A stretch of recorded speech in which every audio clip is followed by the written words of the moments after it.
1980년대 후반에 다가올 미래를 대비하라 라고 하는 책이 그 기독교 서점 가운데서 베스트셀러였습니다. 많은 기독교인들이 아마 이제 이 책을 통해서 종말의 때 이런 경각심을 굉장히 좀 뼈저리게 느꼈고, 그래서 제가 기억하기로는 한 10만 부 이상 팔렸던 굉장히 유명했던 책입니다. 학교 다닐 때였기 때문에 제가 그때 이제 가장 친한 친구가 예수님을 믿지 않았어요. 그래서 제가 이 책을 사서 그 친구에게 좀 읽어보라고 선물로 주었던 기억도 있습니다.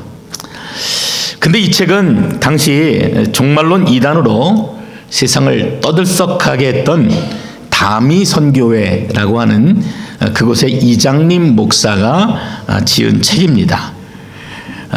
여러분 기억하실 겁니다. 1992년 10월 28일에 주님이 재림하신다. 그래서 세상을 좀 떠들썩하게 만들었던 그런 사건을 우리는 기억합니다. 그래서 제가 말씀을 준비하면서 이런저런 글들을 좀 읽다 보니까 이런 웃지 못할 글도 있더라고요. 어떤 군부대에서는 1992년 10월 28일 날 이제 믿는 자들이 먼저 휴거된다고 하니까 예수님을 믿지 않던 군인들이 예수님을 믿는 사병들 팔다리에다가 자기 다리를 묶어가지고 그렇게 잠이 들었다 하는 그런 웃기는 얘기도 보았습니다. 근데 이런 이단들의 피해는 단지 그것만이 아니었죠. 여러분 우리가 잘 기억하는 것처럼 32명이 집단 자살을 했던 오대양 사건도 기억하고 또 최근에는 피지섬으로 400여 명이 함께 이주를 해서 착취를 당하고 피해를 당했던 그런 은혜로 교회 사건 등이 우리의 기억에 남아 있습니다. 이런 사건들을 볼 때마다 굉장히 안타까운 마음이 듭니다. 우리 성도들이 좀 제대로 알아야 되는데, 바로 알아야 되는데, 그리고 정말 똑바로 알기를 위해서 애쓰고 노력해야 되는데 그렇지 못해서 누가 옆에서 이렇게 조금만 흔들기만 해도 쉽게 넘어지는구나. 잘못된 이야기라고 얘기해줘도 정말 그것이 마음의 생각으로 받아들여지지 않는 안타까움이 있구나 하는 그런 여러 가지 생각들이 들게 되었습니다. 근데 이러한 피해들 가운데 사실은 우리 내부적으로, 교회 내부적으로 가지고 있는 어려움들이 있습니다. 이단이 이처럼 활개치고 또 최근 들어서는 자신의 정체를 완전히 드러내고 활동하기 시작하면서 세상 사람들은 정통 기독교와 이단을 구분을 하지 못하는 것입니다. 그래서 그들이 세상을 향해서 이런저런 이야기를 하고 행동을 할 때마다 기독교가 함께 지탄을 받습니다. 그래서 반기독교를 넘어서서 이제는 혐오 기독교, 혐오 기독교인이라고 하는 심각한 문제가 사회 전반에 깔리게 되었다라는 것입니다. 그래서 전에는 예수를 믿는다는 것이 참 그렇게 사람들 앞에 내놓는 것이 부끄러울 정도는 아니었는데, 이제는 내가 예수라고 하는 것, 예수 믿는다는 거 하는 것을 사람들 앞에 말하기가 참으로 어렵게 되어 있습니다. 교회 내부적으로도 이렇게 이단들이 이 요한계시록의 말씀을 중심으로 이리저리 편집하고 또 짜맞추기 하고 또 각색하면서 사람들의 생각을 온통 뒤집어 놓았기 때문에 이 말씀을 설교한다는 것이 굉장히 마음에 큰 부담이 되어 있습니다. 그래서 잘 설교를 하지를 않습니다. 그러나 여러분, 요한계시록은요, 하나님이 우리에게 주신 66권의 성경 가운데 하나입니다. 여러분 믿으십니까? 아멘. 어떤 것이 더 중요하고 어떤 것이 경하다, 아니면은 요한계시록 같이 좀 어렵고 해석하기 좀 불편한 책들은 좀 덮어두어도 된다라고 하는 것이 아니라, 우리가 요한복음을 사랑하는 것처럼, 우리가 시편을 사랑하는 것처럼 동일하게 우리를 사랑하시는 하나님께서 우리에게 주신 선물이 바로 요한계시록입니다. 그래서 요한계시록을 여러분들이 잘 읽으실 필요가 있어요. 그리고 말씀을 듣고 여기에 대해서 깊게 생각할 필요가 분명히 있습니다. 우리는 요한계시록을 두려운 책, 또 종말에 대한 책으로 쉽게 이해하지만, 요한계시록은 그 시대 사람들이 가지고 있었던 아픔을 덮고 위로하기 위한 하나님의 따스한 손길이 담겨져 있습니다.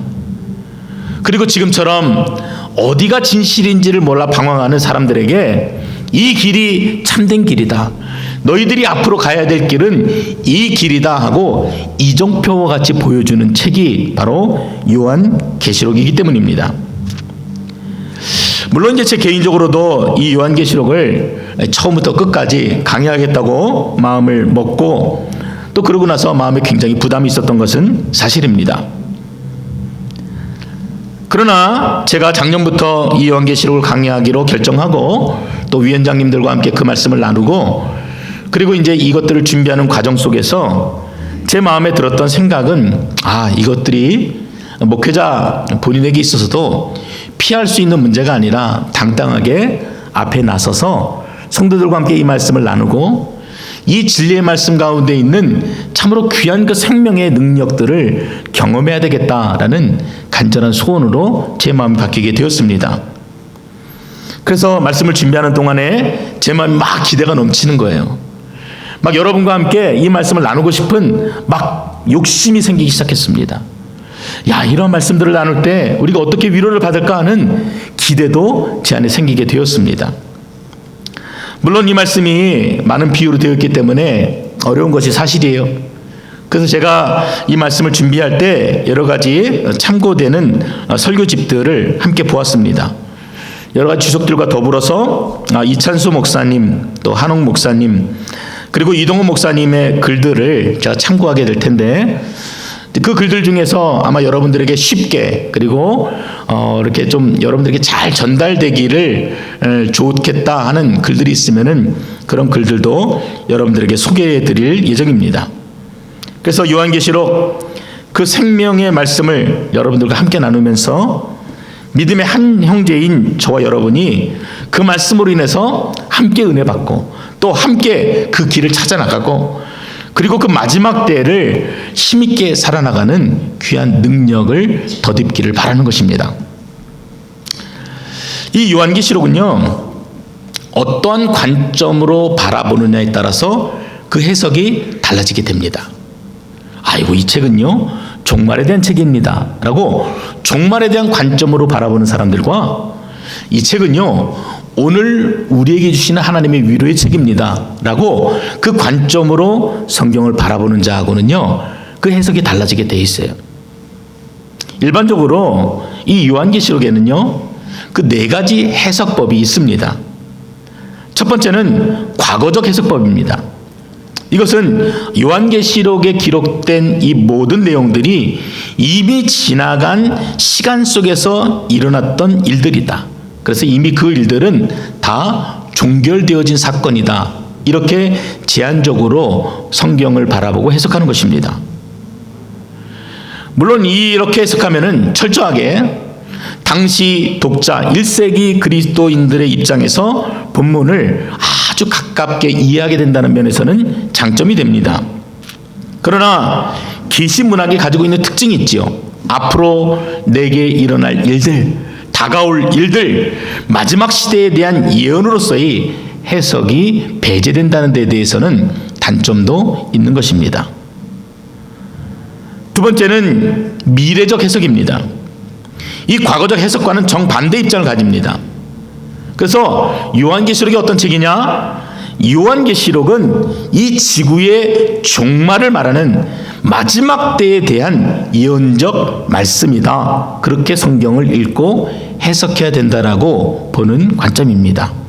아마 많은 분들이 그렇게 이 성경을 이해하고 있을 거라고 생각이 됩니다. 그래서 이렇게 해석하시는 분들은 종종 유럽이 하나의 국가가 되었을 때 이유라 그러죠. 그리고 9.11 테러 같은 굵직굵직한 사건들을 만나게 될 때 곧장 무엇과 연결시킵니까? 종말과 연결시켜서 해석하는 것입니다. 그것이 마지막 때의 징조라는 것입니다. 그러나 그런 관점들은 마지막 때에 대한 무리한 해석이 많을 수밖에 없습니다. 특히 이 성경이 오늘 나에게 어떤 의미가 되는가, 이 말씀이 현실을 살아가고 있는 내게 주고자 하는 메시지가 무엇인가에 대한 그 조명이 부족하다고 하는 단점도 있습니다. 세 번째는 연속적 역사적 해석입니다. 그러니까 요한계시록에 쓰여졌던 그 1세기부터 마지막 날까지를 다 연결해서 보고 또 해석하는 그런 관점입니다. 뭐 예를 들어 보면은요, 계시록 1장과 2장에는요, 7교회, 초대교회 7교회의 이야기가 등장하게 됩니다. 7교회는 1세기 당시 그 지역에 있었던 실질적인 교회 이름이지요. 그런데 지금의 여러 강대국들이 그 7교회를 상징한다고 보는 관점입니다. 역시 짜맞추기식의 그 무리한 해석이 문제가 된다고도 할 수가 있습니다. 그리고 마지막으로 영적, 이상적 해석입니다. 계시록이라고 하는 것은 어떤 특정한 시대, 특정한 상황을 염두에 두고 기록한 것이 아니라 모든 시대, 모든 성도들에게 보편적으로 적용될 수도 있는 그러한 원리를 기록하고 다루고 있다는 것입니다. 뭐 얼핏 들으면은 맞는 얘기 같습니다. 그러나 요한계시록은 우리가 기억하고 있는 것처럼 시대적인 배경을 분명히 배경으로 갖고 있어요. 그 시대 사람들이 가지고 있었던 아픔의 문제들을 해결하고자 하는 그 목적이 담겨져 있습니다. 그리고 또한 이 시대를 살아가고 있는 우리들을 향한 하나님의 말씀도 담겨져 있습니다. 그래서 이러한 저러한 장점과 단점들이 각각의 해석 방법들에게 존재하게 됩니다. 그래서 우리가 이 본문을 어떻게 볼 것인가, 이제 앞으로 우리가 요한계시록의 말씀을 어떠한 관점으로 해석하고 보게 될 것인가 라고 할 때, 이 각각의 관점들이 가지고 있는 장점들을 좀 모아서 우리가 본문을 해석하고 적용해 보고자 합니다. 먼저는 사도 요한이 살았던 시대적인 배경들을 충분히 우리가 염두에 두고 그리고 본문을 이해하고자 할 것입니다. 그 시대 사람들은 희망이 없던 시대를 살았던 사람들이었어요. 그래서 그들에게는 희망의 메시지가 필요했습니다. 그들도 살 수 있겠다, 그들도 하나님이 도우시고 인도하신다는 그 분명한 메시지가 필요해서 요한이 아마 마음을 다해서 그 일들을 적었을 것입니다. 그뿐만이 아닙니다. 주님이 재림하셔서 심판하시는 그 마지막 때를 과연 우리는 어떻게 살아야 하는가?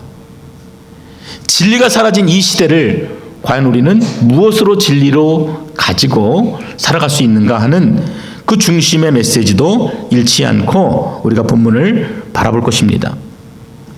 그리고 더불어서 이 요한계시록이 기록되고 2000년의 시간이 지나는 동안 모든 시대에 걸쳐서 각각의 사람들에게 들려주셨던 귀한 메시지들이 있습니다. 1세기 때 그리스도인들에게 주셨던 메시지가 있고, 또 종교적으로 혼란이 있었던 시대 때 주셨던 하나님의 메시지가 있고, 또 오늘 이 시대를 살아가고 있는 우리들에게 주시는 하나님의 거룩한 메시지가 있습니다.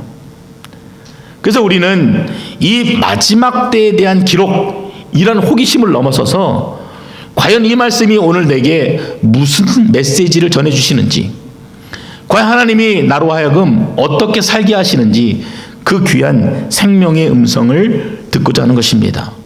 그래서 여러분들, 우리가 함께 이 말씀을 묵상해 나아갈 때 내게 들려주시는 그 계시의 음성을 분명히 들으실 수 있는 복된 성도가 되시기를 주님의 이름으로 축원드립니다. 여러분, 기대하셔야 돼요. 우리가 어렵다고 이렇게 미뤄둘 일이 아닙니다. 제가 물론 여러분들에게 가급적이면 쉽게 그리고 잘 전달되어질 수 있도록 제가 많이 묵상하고 전달하겠지만, 여러분들의 마음에도 사모하는 마음이 있어야 됩니다. 이 말씀이 2000년에 쓰여진 그 말씀이, 마지막 때에 대한 이 기록의 말씀이 과연 나를 어떻게 변화시킬까? 과연 나에게 보여주시는 길들은 어떤 길일까? 그 기대하고 사모하는 마음이 있어야 합니다. 요한계시록은 대부분의 사람들이 알 수 없는 상징들로 가득한 책, 그래서 해석하기도 어렵고 그냥 읽는 것도 쉽지 않은 책으로 그렇게 이해합니다. 요한계시록 하면 어떤 것들이 떠오릅니까? 하고 물어보면은 대개 그런 말씀을 하세요. 악마의 숫자 666, 아마겟돈, 지구의 종말, 7년 대환란, 천년 왕국, 그리고 여호와의 증인이나 이단들에 의해서 유명해진 마지막 때에 하나님 앞에 불려갈 의인의 숫자 14만 4천 명, 뭐 이런 단편적인 지식들을 기억합니다. 근데 이러한 내용들은 대부분 이 사람 저 사람이 들려주는 이야기를 통해서, 그리고 때로는 만화책이나 TV 다큐멘터리, 또 최근에는 유튜브를 통해서 얻어진 정보들이 대부분입니다. 그러나 여러분, 성경을 직접 읽지 않고 이렇게 얻어진 정보들은요, 마치 코끼리 다리를 만져보면서 그 코끼리 전체의 모습을 상상해 보는 것과 같습니다. 잘못되게 성경을 해석하게 되고 이해하게 되는 것입니다.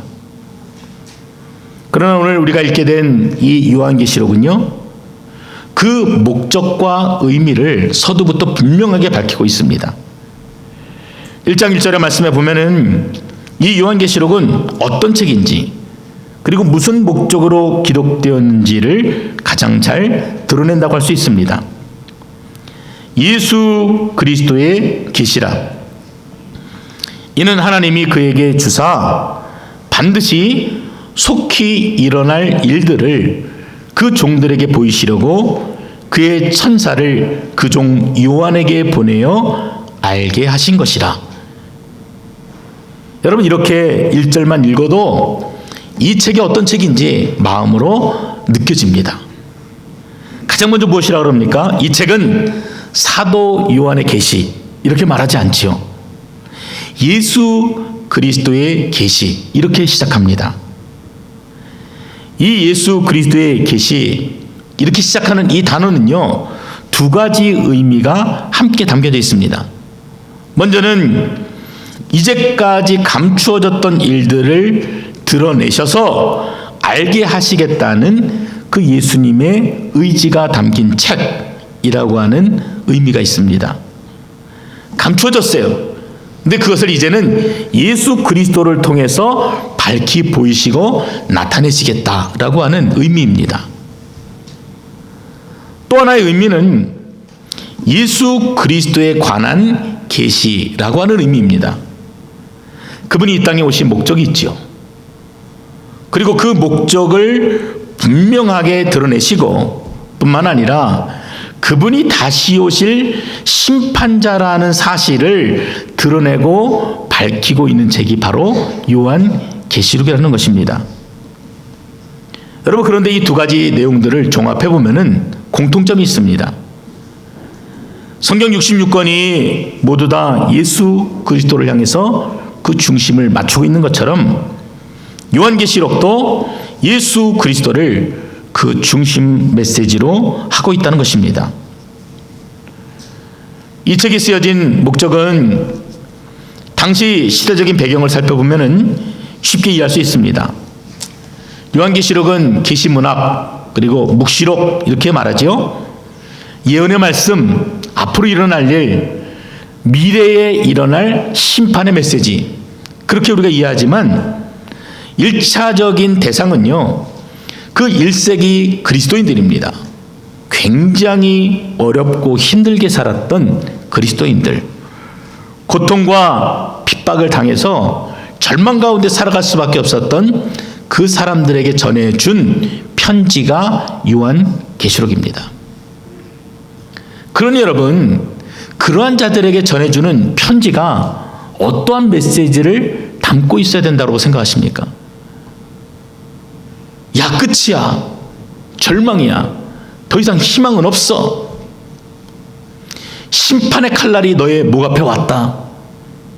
이런 말씀이 아니라 정말 그들에게 하나님 이전부터 주셨던 약속의 말씀으로 확인시켜주고, 또 절망 가운데 있는 그들이 새 희망을 얻을 수 있도록 권면하고 위로하는 따스한 음성이 이 요한계시록에 담겨 있는 것입니다. 우리가 아는 것처럼 예수님의 부활 이후에 그리스도인들이 굉장히 극한 핍박을 받았습니다. 이 글을 적고 있는 사도 요한도 반모섬에 갇혀 있었고, 나머지 사도들도, 그리스도인들도 잡히는 대로 순교의 피를 흘려야만 했습니다. 마치 6.25 전쟁 당시 빨갱이라는 누명을 씌워서 가진 재산을 다 빼앗고 인민재판으로 몰아서 죽였던 것처럼 예수를 믿는다는 이유로 그리스도인들이 가지고 있는 재산을 다 빼앗겨 버렸습니다. 몰수당했어요. 견딜 수 없는 고문을 날마다 감당해야 했습니다. 심지어 화형까지 당했습니다. 그나마 살아있는 자들도 검투사로 내몰려서 콜로세움 경기장에서 사자밥이 되었습니다. 가족들은 뿔뿔이 흩어지고 다 그렇게 소리 없이 죽어져 갔습니다. 이런 상황 속에서는요, 사실 아무런 희망도 찾아보기가 어렵습니다. 모든 것이 끝장난 것 같아요. 그러나 사도 요한은 이러한 상황 속에서도 겉으로 볼 때는 분명 패배한 것 같으나 결국 그리스도인은 마지막에 승리합니다. 성도들은 밝게 빛나게 되어 있습니다. 그래서 여러분, 우리가 이 땅을 살지만 여러분 승리하셔야 합니다 라고 하는 희망찬 메시지를 담고 있습니다. 그래서 계시록을 읽다 보면은 어떤 말이 많이 반복이 되냐면요, 이겨라, 이기는, 이기고, 이런 메시지들이 제가 찾아보니까 11번이나 반복이 됩니다. 그만큼 이 계시록에 기록한 목적이 분명하다는 거예요. 그 당시 고통 가운데 있는 성도들을 위로하기 위해서 적었던 책, 그리고 지금도 절망 가운데 있는 성도들에게 희망의 메시지를 전해주는 책이 바로 요한계시록입니다. 1절을 다시 보세요. 반드시 속히 일어날 일들을 보여주기 위함이다. 그렇게 목적을 기록합니다. 구원받은 성도들을 위로하기 위해서, 아들 예수의 피로 값주고 사신 당신의 아들 딸들을 위해서 요한이 이 메시지를 기록하고 있습니다. 여러분, 주님께서는 반드시 재림하십니다. 그리고 이 세상은 심판의 칼 앞에 서게 될 것입니다. 그리고 현실은 어둡지만 우리에게는 영원한 하나님의 나라가 예비되어 있습니다. 이러한 약속의 말씀을 들려주며 그들을 위로하고 있다는 것입니다. 근데 여러분, 생각해 보십시오. 이 글을 적고 있는 이 사도 요한의 상황도 결코 녹록지 않습니다. 말이 유배지 늘 자신을 감시하고 죽일 구실을 찾는 이 로마의 눈을 피해서 이러한 성경을 적는다는 것이요, 결코 쉽지는 않았을 것입니다. 제가 받아보는 기도 편지 가운데 중국에서 사역하는 선교사님들의 편지가 있습니다. 근데 그분들이 하시는 말씀이 모든 편지나 이메일들이 중국 당국에 의해서 검열이 된다고 하십니다. 그래서 자신을 목사다, 선교사다 이렇게 정체성을 드러내지를 않습니다. 호칭도 뭐뭐뭐 선생님 이렇게 부르고, 기도, 성령, 복음 이런 단어도 마치 암호를 보는 것처럼 우리만 알 수 있는 색다른 조합으로 표기하여서 우리에게 기도를 요청합니다. 이런 마찬가지예요. 사도 요한도 그 로마의 눈초리를 피해서 이 말씀을 적게 되는데, 로마가 멸망할 것이다, 로마를 심판할 것이다 라고 하는 직접적인 메시지를 적을 수가 없었을 것입니다. 그래서 그 당시 그리스도인들만이 알 수 있는 언어와 표현들로 그 말씀들을 적었을 것이고, 그리고 직접적인 표현보다는 상징이나 은유적인 표현들을 많이 사용하였던 것입니다.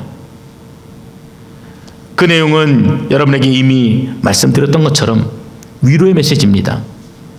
임박한 종말론으로 성도들을 위협하는 메시지가 아니에요. 두렵고 무서운 심판의 메시지로 믿음이 연약한 자들을 깨우는 그런 것들이 중심 내용이 아니라는 것입니다. 자, 여러분, 힘을 냅시다. 분명 우리 앞에는 로마라고 하는 두렵고 무서운 존재가 있는 것은 사실입니다. 그러나 장차 하나님께서는 그 악한 자들을 심판하실 것이고, 지금의 고통보다도 더 큰 하나님의 영광을 우리는 기어코 보게 될 것입니다. 자, 힘을 내십시오. 승리하셔야 합니다. 여러분 이러지 않았겠습니까? 이 내용이 계시록의 말씀이에요. 비록 자신도 밤모섬에 갇혀 있고 핍박을 받고 있지만 그 희망과 위로의 메시지를 남아있는 그리스도인들에게 전하고자 그 편지를 기록했던 것입니다. IVP에서 나온 성경 공부 교재에 보면은 요한계시록을 이렇게 소개합니다. 나름의 선입견을 가지고 접근하는 어른들보다는 어린이들이 요한계시록을 더 잘 이해할지도 모르겠다. 만일 어떤 어린이가 이 책을 이야기로 듣고서 어린 양이 무시무시한 짐승을 물리치고 승리해서 정말 기뻐요, 이렇게 결론을 내린다면은 그 아이는 이 책에 쓰인 것을 진정으로 듣고 마음에 새긴 것이다, 이렇게 적어놨어요. 요한계시록은 그 안에는 분명 희망의 메시지들이 가득하고 위로의 메시지들이 가득한데 어쩌면 우리는 이런저런 이미 우리가 가지고 있는 단편적인 지식들로 인해서 이 요한계시록을 오해하고 편견을 가지고 있다는 것입니다.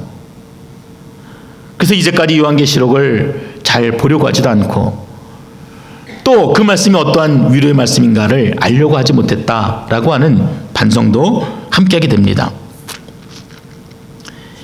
이 희망의 메시지를 전할 메신저로 하나님께서는 나이 90이 넘는 요한을 택하십니다. 2절 말씀입니다.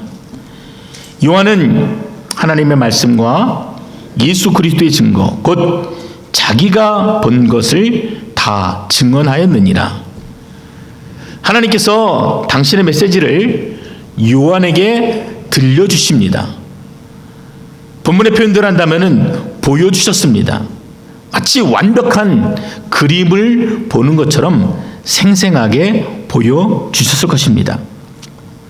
왜 음성을 들려주지 않고 요한에게 이처럼 특별히 보여주셨을까? 자, 이런저런 생각을 하는데 저희 교회 소망의 어르신들이 생각이 났습니다. 종종 그분들과 함께 말씀을 나누다 보면은 이런 얘기를 하세요. 목사님, 제가 말씀도 잘 듣고요, 성경도 열심히 읽는데 돌아서면 잊어버려요. 기억이 잘 나진 않습니다. 점점 더 잊어버리는 것 같습니다. 이렇게 말씀하시면서 안타까워하십니다. 그렇구나. 이 90이 넘은 노년의 요한이 분명하게 기억하여 전할 수 있도록 하나님께서는 사진처럼 선명한 그림처럼 그 마지막 때를 보여주셨구나. 그렇게 금세 이해가 되었습니다. 그런데 제가 더 감동이 되고 놀랐던 것은 이 메시지가 얼마나 중요해요. 얼마나 귀합니까? 이 다가올 마지막 때에 대한 그 어려운 메시지를 전할 그 메신저로 누구를 택하셨다는 겁니까? 요한이에요. 힘없는, 기억력도 없고 전달력도 떨어지는 90이 넘은 요한을 택하셨다는데 저는 더 감동이 되었습니다. 역시 하나님이시구나. 75세 아브라함을 부르셔서 믿음의 조상이 되게 계셨던 그 하나님, 80의 모세를 그 출애굽의 지도자로 세우셨던 하나님께서 이제는 90이 넘은 요한을 그 마지막 때 파수꾼으로 세우셔서 그 계시의 말씀을 전하는 하나님의 놀라운 사랑을 그리고 그분의 섭리에 감탄하지 않을 수가 없었습니다. 저는 우리 교회 소망의 어르신들도 하나님이 쓰시는 거룩한 도구로 분명히 믿습니다. 그것은 우리의 연로함 또 세월이나 시간이 지남에 따라서 내가 흐려지는 것들이 결코 제한적인 것이 될 수가 없어요. 하나님이 택하시면은, 하나님이 부르시면은 바로 그 사람이 능력자가 되는 것입니다. 여러분, 3절을 한번 같이 읽어보겠습니다. 3절입니다. 시작. 이 예언의 말씀을 읽는 자와 듣는 자와 그 가운데 기록한 것을 지키는 자는 복이 있나니 때가 가까움이라. 우리 참 복을 좋아하지요? 자, 우리 복 받으려면 어떻게 된다고요? 이 말씀을 잘 읽어야 돼요. 잘 들어야 됩니다. 그리고 또 뭐라 그럽니까? 이 기록한 말씀을 잘 지켜야 복된 자다, 이렇게 말합니다. 그래서 누구에게는 심판과 저주의 책이지만 하나님을 믿고 사랑하며 그 말씀을 읽고 듣고 지키고자 노력하는 자에게는 이 책처럼 복된 책이 없어요. 축복의 책입니다. 지난 토요일 새벽 기도회 때 고린도전서 4장의 말씀을 나누었습니다. 4장 20절에 보면 바울이 이렇게 말씀합니다. 하나님의 나라는 말에 있지 않다, 오직 능력에 있다, 이렇게 말합니다. 여러분, 왜 바울이 이 분쟁이 많았던, 그래서 나는 바울파다, 나는 아볼로파다, 찢기고 갈린 이 고린도 교회에 이런 말을 했다고 생각하십니까? 이 고린도 교회에 문제가 있었어요. 듣기만 하고 말하기는 좋아하지만 정말 들었던 그 말씀을 실천하고 그렇게 살고자 했던 그 의지와 결단이 고린도 교회에 없었습니다. 그것이 문제예요. 그래서 바울이 하나님의 나라는 말에 있지 않고 능력이 있다라고 얘기하는 것은 그 삶의 자리에서 분명하게 그 들은 바가 나타나야 된다라고 하는 것을 말해주고 있는 것입니다.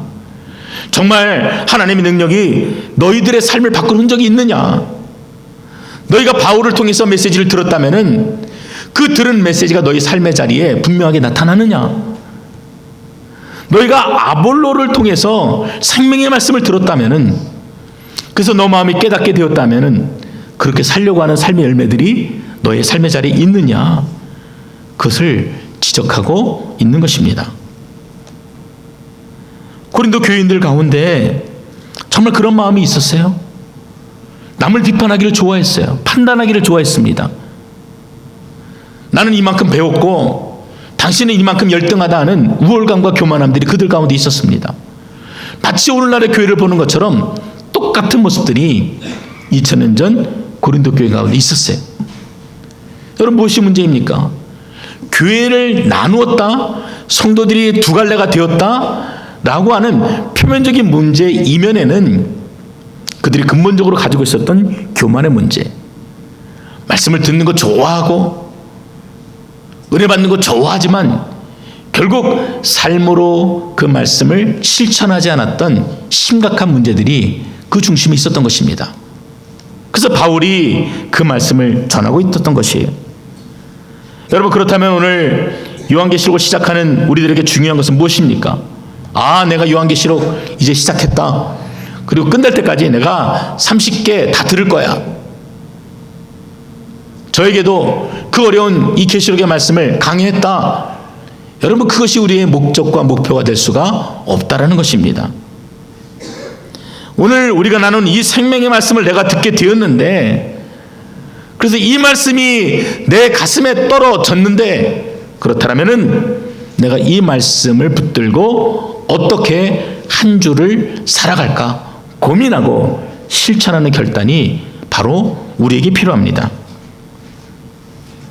캐톨릭 사제이자 기독교 영성가로도 유명했던 헨리 나우엔이, 지금 이제 돌아가셨지만 여러분이 잘 아시는 테레사 수녀를 만난 적이 있습니다. 그때 이런 질문을 던졌습니다. 당신 어떻게 해서 그렇게 예수님처럼 거룩한 삶을 살아갈 수 있었습니까? 비결이 무엇입니까? 근데 그때 이 나우엔이 들었던 대답은요, 굉장히 특별한 대답이 아니라 너무나 평범하고 쉬운 대답이었습니다. 그러나 이 나우엔의 마음에는 그 말이 굉장히 오랫동안 가슴에 남고 또 다시 한번 스스로를 생각하게 되었다고 합니다. 그 대답은 이것입니다. 무슨 비결이 있겠습니까? 그냥 주님 말씀 따르려고 노력을 했죠. 그리고 주님의 종들의 말씀, 주님의 종들이 들려준 말씀을 따르려고 노력하다 보니까 여기까지 왔습니다. 말씀을 듣고 그 들은 말씀을 지키려고 노력하며 살았다는 이 단순한 진리가 오늘 우리의 마음에 떨어져야 하는 것입니다. 듣는 것으로만 만족되어지는 것이 아니라 궁금증을 가지고 있던 것들이 해결되는 것, 그래서 내가 남들 앞에 무엇인가 좀 얘기할 거리가 있다라고 만족하고 자족하는 것으로 끝날 것이 아니라, 이 말씀이 내게 들렸다면은, 그리고 나에게 분명히 깨닫게 하시는 바가 있다면은 그 말씀을 삶의 자리에서 실천하기 위해서 여러분 노력하시고, 또 몸부림치시고, 또 실패하지요. 또 넘어지지요. 그래도 오늘 요한이 힘주어 말하고 있는 것처럼 다시 무릎에 힘을 딛고 일어서서 승리할 수 있는 여러분이 되셔야 하는 것입니다. 여러분, 우리가 얼마나 연약해요. 말씀을 읽어도요, 그 말씀이 내 마음에 몇 분 동안 머물지도 못합니다. 금방 식어져 버려요. 말씀을 읽고 듣는 것으로 그치는 것이 아니라 그 말씀을 지키며 사는 자가 진짜 복 있는 자임을 믿으시기 바랍니다. 요한계시록은 분명 쉽지 않은 책입니다. 오늘은 서론에 해당하는 말씀을 나누었지만 앞으로